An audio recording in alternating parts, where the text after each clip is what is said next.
ప్రపంచవ్యాప్తంగా హిందువులందరూ ఎంతో పరమ పవిత్రంగా కొలుచుకునే శ్రీ వెంకటేశ్వర స్వామి లడ్డూలో కల్తీ జరిగిందని చెప్పి ఒక పక్కన ప్రభుత్వం చెబుతుంటే అసలు కల్తీ లేదు, మేము ప్యూర్ గీ వాడాము, మాకు క్లీన్ చిట్ వచ్చేసింది అని చెప్పి జగన్మోహన్ రెడ్డి పదే పదే ప్రెస్ ముందలు చెప్తున్నారు.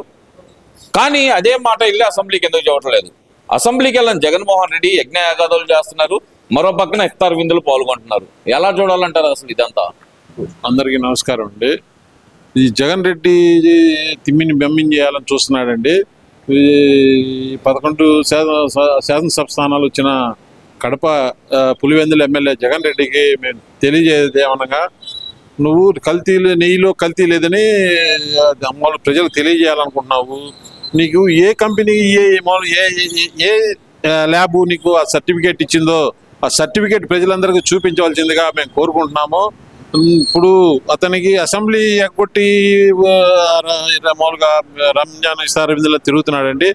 మేము దాన్ని తప్పు పట్టట్లేదు. ముస్లిం సోదరులందరికీ శుభాకాంక్షలు తెలియజేసుకుంటూ, అతను ప్రజల సమస్యలు లేవనెత్తి ప్రజల కోసం బలంగా పోరాడిన వ్యక్తి. గతంలో అతను చేసిన స్కీములు, ఈ దౌర్జన్య కాండ, మామూలుగా హత్యలు ఇవన్నీ బయటికి వస్తాయని చెప్పి భయపడి అసెంబ్లీకి ఎగ్గొట్టి ఇట్లా మామూలు బెంగళూరు ప్యాలెస్లో బొబ్బని అప్పుడు మామూలుగా ప్రజల దృష్టిని ఏమార్చడానికి అప్పుడప్పుడు వచ్చి ఇట్లా ఇఫ్తార్ విందుల్లో పాల్గొంటున్నాడండి. దీన్ని మేము తీవ్రంగా ఖండిస్తున్నాము, ఆక్షేపిస్తున్నాం అండి. అంటే ఎందువల్ల అంటారు అసలు? తిరుమల లడ్డు వ్యవహారం బయట ప్రెస్ మీట్లు అయితే గంటలు చెప్పారు కదా మాకు, ఏదైతే కనుక క్లీన్ చిట్ వచ్చిందని చెప్పారు. మరి అదే వ్యక్తి అసెంబ్లీ వేదిక ఎందుకని కూటమిని కడగేయలేకపోయాడు అనుకోవాలంటారు? అసలు దానికి అంత గుండె ధైర్యం లేదండి. అసలు అందరూ మన్న పులి, సింహం అది ఇది అన్నారండి. మామూలుగా అతను చాలా భయస్తుడండి జగన్ రెడ్డి. ఇప్పుడు బాబు గారు అంటే అప్పుడు 23 వచ్చినప్పుడు ఒక సింహం సింగిల్గా వచ్చినట్టుగా అతను ఒంటరిగా పోరాడాడండి. అంతమంది గేలి చేస్తున్నా దాడి చేస్తున్నా కానీ మామూలుగా వెరవకుండా భయపడకుండా మామూలుగా ధైర్యంగా నిలబడి అసెంబ్లీలో పోరాటం చేశాడండి బాబు గారు. అంత ధైర్యం ఈ నవయువకుడైన జగన్ రెడ్డికి లేదండి. అతని పేరుకి పులి అండి. మామూలుగా అతను విషయాన్ని పిల్లి వేశాలండి. ఏదైనా జగన్ నీలో విషయం ఉంటే వచ్చి అసెంబ్లీకి వచ్చి ప్రజల కోసం పోరాడి ప్రభుత్వంలో ఏమైనా లోపాలు ఉంటే నిలదీయవలసిందిగా మేము కోరుకుంటున్నాము. ఈ విషయం తెలియజేస్తున్నామండి. అంటే ఎలా చూడాలంటారు అసలు? జగన్మోహన్ రెడ్డి 2 నాలుకల దూరం ఎలా చూడాలనుకోవచ్చు అంటారు? నేను అసెంబ్లీకి వెళ్తే మాట్లాడినెవరు అంటారు, అదే అసెంబ్లీకి వెళ్ళి మైక్ గురించి మాట్లాడిన సందర్భమే లేదు. ఎలా చూడాలంటారు ఇదంతా అసలు? అవునండి, అసలు ఈ జగన్ రెడ్డి మా మాట తప్పము మెడమ తిప్పము అంటాడండి. తిప్పి అన్ని మెడలేనండి. అసలు అన్ని అబద్ధాలు అతను అన్ని డ్రామాలు అబద్ధాలు కోరండి. ప్రజలందరికీ అర్థమైపోయింది. ఇది అసలు అతనులో విషయ పరిజ్ఞానం కూడా లేదండి. అతనికి దమ్ము ధైర్యం ఉంటే ఇప్పుడు అన్ని ఛానల్స్ని పిలిచి ప్రెస్ మీట్ పెట్టాలండి. సాక్షి, ఎన్టీవీ, మామూలుగా TV9 ఇలాంటి కొన్ని ఛానల్స్ మాత్రమే పిలిపించి రికార్డెడ్ ప్రెస్ మీట్లు పెట్టి రిలీజ్ చేయడం కాదండి. అందరినీ పిలవండి, లేకపోతే ఒక రౌండ్ టేబుల్ సమావేశం పెట్టు. మా తెలుగుదేశం వాళ్ళు వస్తారు, జనసేన అందరూ వస్తారు. వాళ్ళు అడిగే ప్రశ్నలకు నువ్వు సమాధానం చెప్పి అప్పుడు నీ పనితనాన్ని నిరూపించవలసిందిగా కోరుతున్నామండి. ఈ విషయం తెలియజేస్తున్నామండి. సరే, ఇదంతా ఒక ఎత్తు అయితే కనుక ఆర్కే రోజా మళ్ళీ మొదలు పెట్టింది. సంస్కారానికి మారు పేరు జగన్మోహన్ రెడ్డి అంట. ఆడవాళ్ళని గౌరవించడంలో ముందల ప్లేస్ లో ఉంటారంట జగన్మోహన్ రెడ్డి గారు. ఇది ఎంతవరకు నిజం అనుకోవాలంటారు?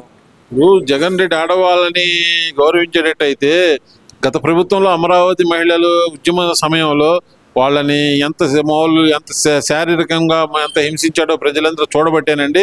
151 నుంచి 11 దించారు. మహిళల్ని పొట్టల్లో తన రానిచాడు తన్ని బూట్లతో పోలీసుల చేత తన్నించాడండి జగన్ రెడ్డి. వాళ్ళ ఉసిరే తగిలి జగన్ రెడ్డి 11కు పడిపోయాడండి. జగన్ మహిళల్ని గౌరవిస్తాడనుకోవడం చాలా హాస్యాస్పదం అండి. అతని ప్రభుత్వంలో అతని మంత్రులు, ఎమ్మెల్యేలు మహిళల పట్ల ఎంత మామూలుగా ఘోరంగా ప్రవర్తించినా కానీ ఒక్కళ్ళపైన కూడా చర్య తీసుకున్న దాఖలాలు ఏమి లేవండి. ఇప్పుడు ఆంబటి రాంబాబు, సంజన సుకన్య అని కానీ, సందుపల్లి సీను మామూలుగా అతన్ని గంట కొత్త అరగంట కొత్త అని మాట్లాడినప్పుడు కానీ, గోరంట్ల మాధవ్ మహిళలకి బట్టలన్నీ ఇప్పదీసి అశ్లీలంగా ప్రవర్తించినప్పుడు కానీ ఒక్క చర్య తీసుకున్నా కానీ ఆ చర్యలు మామూలు చూపించవలసిందిగా రోజాకు మేము తెలియజేస్తున్నాము. అతను ఎలాంటోడో ఎలాంటి ప్రబుద్ధుడో అందరికి తెలుసండి. మహిళల్ని ఏ విధంగా చేస్తాడో ప్రజలందరూ చూసే ఉన్నారు. మహిళలకి విలువిచ్చే మనిషి జగన్ కాదండి, బాబు గారు అండి. ఇప్పుడు బాబు గారు మామూలుగా తల్లిని మామూలుగా ఆంబటి రాంబాబు తీవ్రంగా దూషించినా కానీ కనీసం ఖండన కూడా లేదండి. ప్రజలు ఈ విషయం గమనించవలసిందిగా కోరుతున్నామండి. అంబటి రాంబాబుకి ఇంకా పరామర్శలు చేస్తానే ఉంటారు కదా. మొన్నే మధ్యగా కొడాలి నాని ఈయనేమో కాపు టైగర్ అంటున్నారు. అసలు మొన్నటిదాకా వాళ్ళు చెప్పిన మాట ఏంటంటే కనుక గుడివాడకి సంబంధించిన కొడాలి నాని టైగర్ నాని అని సంబోధించేవాళ్ళు కదా. ఏమయ్యాడంటారు ఈ టైగర్ నాని మరి ఇన్ని రోజులు? టైగర్ నానికి త్వరలోనే బంధించడానికి బోన్ కూడా సిద్ధం చేస్తున్నారండి పార్టీ వాళ్ళు. అతను చేసిన దుర్మార్గాలు, అవినీతి ఇవన్నీ బయటపెట్టి అతను త్వరలోనే లోపల వేస్తామని మేము భావిస్తున్నాము. ఇప్పుడు అంబటి రాంబాబు కాపు టైగర్ అయితే సత్యనపల్లి నియోజకవర్గంలో అంత ఘోరంగా ఎందుకు ఓడిపోయాడో మేము ప్రశ్నిస్తున్నాము. డిపాజిట్లు కూడా దక్కని పరిస్థితుల్లో ఉన్నాడండి అంబటి రాంబాబు. కాకపోతే ఇప్పుడు మొన్న జరిగిన సంఘటనని తిమ్మిని బెమ్మిని చేయాలని చూస్తున్నారు, కాపు సోదరులను ఏమార్చాలని చూస్తున్నారు. ఈ కాపు సోదరులు కూడా అంత సామాన్యంగా మోసపోయే రకం కాదండి. వాళ్ళు చాలా జ్ఞానవంతులు. ఏం జరిగిందో తెలుసుకునే సామర్థ్యం వాళ్ళకు ఉందండి. ఈ అంబటి రాంబాబు ఏమో కాపు పులి, గుట్కా నాని ఏమో కమ్మ పులి, జగన్ రెడ్డి ఏమో రెడ్డి పులి, ఈ జోగి ఏమో మామూలు బీసీ పులి అని ఇలా వాళ్ళు ప్రొడక్షన్స్ వాళ్ళ జాకీలేసి లేకపోవాలని చూసినా కానీ అంత సినిమా లేదండి. వాళ్ళ సినిమా ఎప్పుడో దీపం ఎప్పుడో ఆరిపోయింది 2024 ఎలక్షన్లోనే. వాళ్ళు ఎంత లేపాలని చూసినా అది లెగిసే ప్రసక్తి లేదని మేము తెలియజేస్తున్నామండి. సరే, ఇక్కడంతా ఒక ఎత్తు అయితే గనక జగన్మోహన్ రెడ్డి గారిని ఒక పక్కన ఆకాశానికి ఎత్తున్న ఆర్కే రోజా గారు, మరో పక్కన బిఆర్ నాయుడు గారిని, చంద్రబాబు నాయుడు గారిని ఆడియో నాయుడు, వీడియో నాయుడు అంటూ మాట్లాడిన మాటలు అసలు ఎలా చూడాలంటారు? ఆమె ఆడియో నాయుడు, వీడియో నాయుడు అని చాలా చలకీగా మాట్లాడుతుందండి, చమత్కారంగా. మేము అనొచ్చండి ఆమె రింగ్ రోజా అని, డైమండ్ రాణి రోజా అని, మేకప్ రాణి రోజా అని, ఇట్లా రకరకాల మొగరాయిడ్ రోజా అని చెప్పి చాలా మేము అనొచ్చు. కానీ మాకు సంస్కారం అడ్డం వస్తుందండి. రోజాని ముందు ఎదుటి వ్యక్తుల్ని, వాళ్ళ స్థాయిని వాళ్ళని గుర్తించి వాళ్ళని గౌరవించాలని చెప్పి మేము రోజాకి తెలియజేస్తున్నాము. నువ్వు ఇదే విధంగా మాట్లాడితే మాత్రం నీకు తగిన విధంగా ప్రజలు బడితే పూజ చేస్తారని చెప్పి మేము తెలియజేస్తున్నామండి.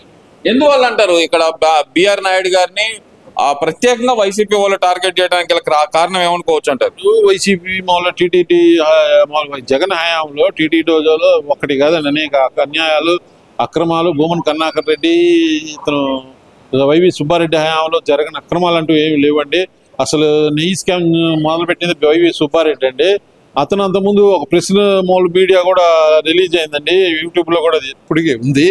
అతను ఏదో అది వాళ్ళ తాతగారి జాగీర్, టీటీడీ వైవి సుబ్బారెడ్డి జాగీర్ లాగా 10 రూపాయల టికెట్ని 100 రూపాయలు చేయండి, 1000 రూపాయల టికెట్ని 10,000 చేయండి అని చెప్పి అది వైఎస్ రాజశేఖర రెడ్డి కట్టించాడా లేకపోతే వైవి సుబ్బారెడ్డి అయ్యి కట్టించాడా అని చెప్పి మేము వైవి సుబ్బారెడ్డిని ప్రశ్నిస్తున్నాము. భక్తుల మనోభావాలతో ఆడుకుంటే రాజశేఖర రెడ్డి పరిస్థితి ఏమైందో మనందరం కళ్ళారా చూసాము. 7 కొండలని లేవు 2 కొండలే అని చెప్పి అతను ఏ కొండ ఎక్కి మాయమైపోయాడో ప్రజలందరికీ తెలుసు. వైవి సుబ్బారెడ్డి, జగన్ రెడ్డి, ఈ నాస్తికుడైన భూమన కరుణాకర్ రెడ్డి, వీళ్ళందరికీ ఆ దేవదేవుడైన వెంకటేశ్వర స్వామి అతి త్వరలోనే తీవ్రమైన, అసలు జనాలు ఊహించని శిక్ష విధించబోతున్నాడండి వాళ్ళు చేసిన అన్యాయాల అక్రమాలకి. ఈ దేవుడిని మామూలు జనాల్ని ఏమార్చినా కానీ దేవుడిని ఏమార్చలేడండి జగన్ రెడ్డి, వైవి సుబ్బారెడ్డి, భూమన కరుణాకర్ రెడ్డి. వాళ్ళు దేవుడి శిక్షకు సిద్ధంగా ఉండాలని మేము తెలియజేస్తున్నాం.